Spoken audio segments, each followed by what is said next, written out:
மாவட்டம் ராசிபுரம் பகுதியில் குழந்தைகளை விற்பது தொடர்பாக தற்போது அது சம்பந்தப்பட்ட அமுதவல்லி மற்றும் அவருடைய கணவர் ரவிச்சந்திரன் இருவருமே மாவட்ட கண்காணிப்பாளர் அலுவலகத்தினுடைய உத்தரவின் பேரில் கைது செய்துள்ளார்கள். இவர்கள் கடந்த 30 வருடங்களாக இந்த தொழிலை செய்து வருவதாக வாக்குமூலம் அளித்துள்ளதாக போலீஸ் வட்டார தகவல்கள் தெரிவிக்கின்றன. மேலும் இவர்கள் தற்போது ஓமலூர் பகுதியில் ஒரு குழந்தையை முறைப்படி சட்ட ரீதியாக விற்றதாக தெரிகிறது என்று போலீஸ் தகவல் கூறுகிறது.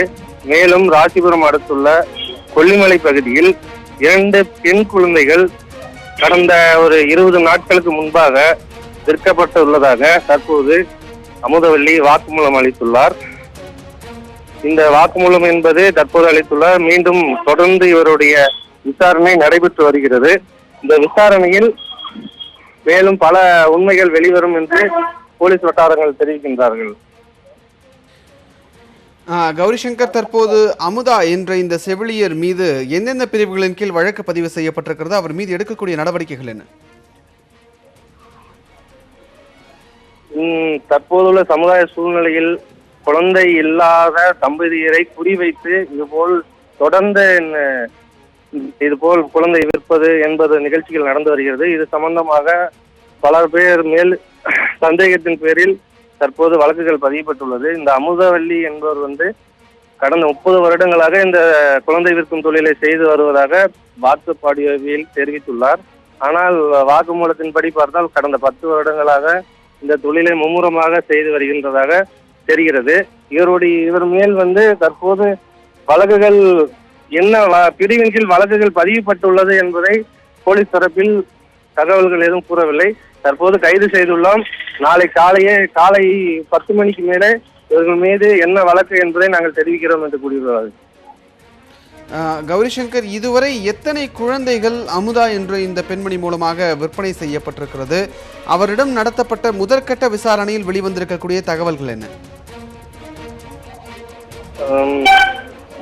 இன்று தகவல் வந்ததன் அடிப்படையில் காலை 5 மணிக்கு அவருடைய இல்லத்தில் இருந்து காவல்துறையினர் அமுதாவை அவர் கஸ்டடியில் எடுத்துள்ளார்கள். இந்த விசாரணையில் மதியம் 12 மணி அளவில் ஓமலூர் பகுதியில் ஒரு குழந்தையை விற்றதாக ஒப்புதல் வாக்குமூலம் கொடுத்துள்ளார். அதை விசாரிக்கையில் அது சட்ட ரீதியாக உள்ளதாக போலீஸ் தரப்பு தகவல் தெரிவிக்கிறார்கள். அதே போல் இப்போது மதியம் ஒரு 3 மணி அளவில் ஒரு ஒப்புதல் வாக்குமூலம் அளித்துள்ளார். அதில் கொல்லிமலையில் 2 பெண் குழந்தைகளை விற்றுள்ளதாக தகவல் கூறியுள்ளார். அது சம்பந்தமாக தனிப்படைகள் அந்த பகுதியில் விசாரணை நடத்தி வருகிறார்கள். ஆனால் அங்கு அப்படி எந்த குழந்தைகளும் இல்லை என்ற ஒரு தகவலை சொல்கிறார்கள். இந்த நிலையில் தற்போது அவர்கள் மேலும் தனிப்படைகள் 3 அமைத்து விசாரணை மேற்கொண்டு வருகிறார்கள். கௌரிசங்கர், இது மாதிரியான செவிலியர்களுக்கு குழந்தைகள் எப்படி கிடைக்கிறது விற்பனை செய்வதற்காக? அந்த பெற்றோர்களே குழந்தைகளை விற்பனை செய்ய முற்படுகிறார்களா அல்லது இவர்கள் குழந்தைகளை திருடுகிறார்களா? அது குறித்த தகவல்கள் ஏதேனும் இருக்கிறதா? முன்பு சொன்ன மாதிரி சமுதாயத்தில் இன்று குழந்தைகள் இல்லாத தம்பதியர்களை குறிவைத்து இதுபோல் நிகழ்வுகள் நடைபெற்று வருகின்றன.